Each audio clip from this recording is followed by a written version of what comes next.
오직 인간만이 술에 취하는 것일까요? 일부 동물도 상한 과일이나 꽃의 꿀을 먹고 취한다고 하는데요. 지금부터 술에 취하는 가장 대표적인 동물들과 그에 따른 부작용도 알아보겠습니다. 첫 번째는 벌입니다. 수많은 벌 중에서도 특히 꿀벌은 발효된 꿀을 너무 많이 마셔서 취한다고 합니다. 한여름 더위가 꿀을 따뜻하게 만들고 이로 인해 꿀이 상하게 되면 벌어지는 일이죠. 그렇다면 벌이 취하면 어떻게 될까요? 꿀벌이 술에 취하면 많은 문제에 직면하게 되는데요.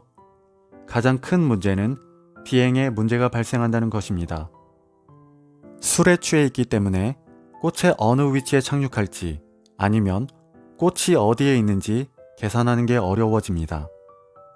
이를 나왔던 벌들은 집으로 돌아가는 길을 찾으려고 노력합니다. 하지만 바람을 가르며 날아갈 힘이 부족하기 때문에 나무에 부딪히거나 땅에 떨어질 수도 있습니다. 만약 집에 잘 도착했다고 해도 경비를 서고 있던 벌들이 술에 취해 돌아온 꿀벌들을 벌통에 들어가지 못하게 막을 수도 있고 심지어 공격할 수도 있다고 합니다. 그 이유는 발효된 꿀로 인해 벌집이나 벌통 전체가 심각하게 손상되는 것을 방지하기 위해서라고 합니다. 가장 재미있는 점은 꿀벌이 술에 취해 있을 때 종종 인간처럼 행동한다는 것인데요. 그래서 인간의 알코올 중독을 해결하기 위한 수많은 연구에서 활용되었습니다.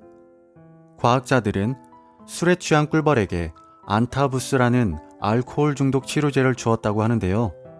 꿀벌들이 술에 취하지 않는 것을 확인했다고 합니다. 두 번째는 새입니다. 새들은 종종 상한 열매를 먹은 후에 술에 취하게 됩니다. 일반적으로 새들은 정상적인 열매와 상한 열매의 다른 점을 알지 못한다고 합니다. 그렇기 때문에 열매가 발효되었다는 것을 깨닫지 못하고 먹게 되는 것이죠. 새들이 취하면 어떻게 될까요? 가장 큰 문제는 길 찾기에 어려움을 겪게 된다는 것인데요. 이로 인해 창문에 충돌하는 경우가 많아진다고 합니다.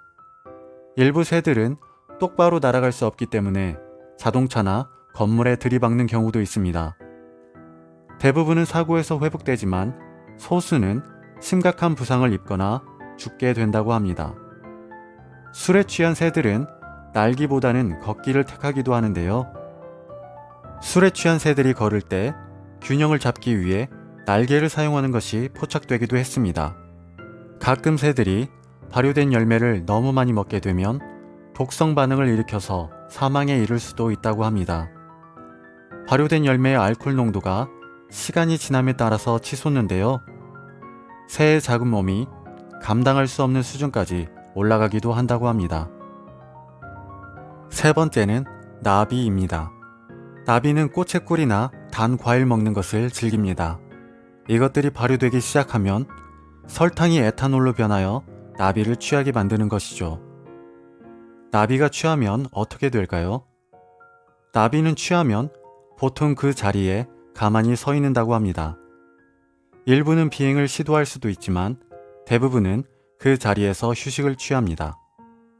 이 상태에서는 사람들이 힘을 들이지 않고도 나비를 쉽게 잡을 수 있습니다. 나비는 인간처럼 발효된 것을 의도적으로 찾는다고 합니다. 전 세계적인 기온 상승으로 뜨거운 태양빛에 과일이 빠르게 발효되는데요.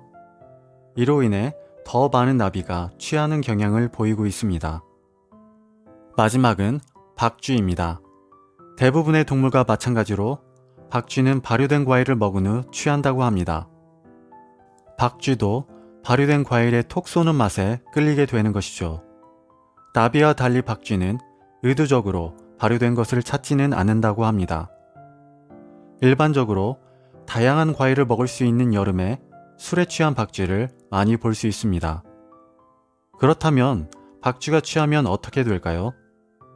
다양한 종의 박쥐들은 대부분 쉽게 취하지 않는다고 합니다.